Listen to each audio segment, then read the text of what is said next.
रसोई में 3 बहुओं का बंटवारा गांव के बड़े किलेनुमा घर में हर सुबह चहल पहल रहती थी। घर के आंगन में लगे पीपल के पेड़ की छाया में दादा दादी बैठकर गप्पे लड़ाते, बच्चे धूल में खेलते और महिलाएं रसोई में जुटी रहती। यह घर था ठाकुर प्रताप सिंह का, जो अपनी जवानी में बहुत रौबीले इंसान थे। अब वे बूढ़े हो चुके थे, लेकिन घर में उनकी ही चलती थी। उनके 3 बेटे थे, विजय, अजय और संजय। तीनों की शादी हो चुकी थी और अब घर में 3 बहुएं भी थीं, सुनीता, राधा और पूनम। पहले पहल तो सब कुछ ठीक चला, लेकिन जैसे जैसे दिन बीतते गए, घर में छोटी छोटी बातों को लेकर तकरार होने लगी। सबसे बड़ा मुद्दा था रसोई का बंटवारा। घर की तीनों बहुओं के अलग अलग स्वभाव थे और उनके विचार भी एक दूसरे से मेल नहीं खाते थे। सुनीता, बड़ी बहू, समझदार और परिपक्व थी। वह चाहती थी कि हर चीज में व्यवस्था बनी रहे और नियमों का पालन हो। राधा, मझली बहू, हंसमुख और मिलनसार थी, लेकिन उसे अपनी मर्जी से काम करना पसंद था।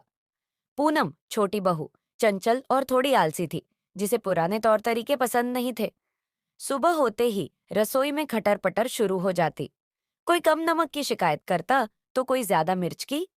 किसी को सवेरे चाय चाहिए होती, तो किसी को रात के खाने में कुछ खास। धीरे धीरे यह बहस इतनी बढ़ गई कि बहुओं ने अलग अलग खाना बनाने की ठान ली। एक दिन ठाकुर प्रताप सिंह की पत्नी, यानी तीनों की सास, ने इस झगड़े को खत्म करने का फैसला किया। उन्होंने सबको आंगन में बुलाया और सख्ती से कहा, अब यह रोज रोज का झगड़ा नहीं चलेगा। अगर तुम लोग मिलकर काम नहीं कर सकती, तो रसोई का बंटवारा कर दिया जाएगा। यह सुनते ही तीनों बहुओं के चेहरे उतर गए। एक संयुक्त परिवार में रसोई का बंटवारा करना बहुत बड़ी बात थी, लेकिन अब कोई चारा नहीं था। सुनीता को सुबह का नाश्ता और दोपहर का खाना बनाने की जिम्मेदारी मिली। राधा को शाम की चाय और रात के खाने की जिम्मेदारी दी गई। पूनम को घर के बाकी छोटे मोटे खाने पीने की चीजें तैयार करने को कहा गया, जैसे स्नैक्स और मिठाइयाँ। सभी को अपने अपने सामान और बर्तन अलग रखने थे। सभी का अपना अपना गैस चूल्हा होगा और उन्हें अपने हिस्से का राशन खुद संभालना होगा। शुरुआत में सबको लगा कि यह एक अच्छा हल है। अब सबको अपने तरीके से काम करने की आजादी थी, लेकिन धीरे धीरे समस्याएं फिर से आने लगी।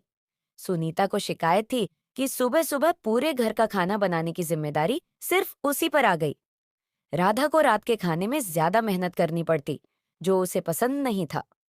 पूनम को लगता था कि वह केवल हल्की फुल्की चीजें बनाकर रह गई है।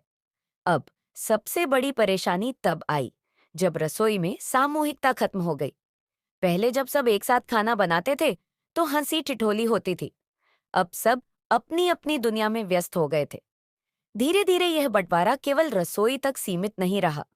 अब तीनों बहुओं ने अपने अपने काम भी अलग कर लिए। हर कोई अपनी मर्जी से जीने लगा। घर के बड़े बुजुर्गों को यह बदलाव बिल्कुल पसंद नहीं आया। सबसे ज्यादा परेशानी तब हुई जब त्योहार आया। पहले घर में सब मिलकर पकवान बनाते थे, लेकिन अब हर बहू अपने अपने हिस्से की मिठाइयाँ और पकवान बनाने लगी। नतीजा ये हुआ कि किसी ने रसगुल्ले बनाए, किसी ने गूंजिया और किसी ने हलवा। लेकिन परिवार की वह पुरानी एकता खत्म हो गई। एक दिन ठाकुर साहब को यह देखकर बहुत दुख हुआ। उन्होंने अपने बेटों को बुलाया और कहा, अगर हमारी औरतें ही आपस में बंटी रहेंगी, तो यह घर भी बंट जाएगा। अब समय आ गया है कि हम सब मिलकर फिर से एक हो जाएं।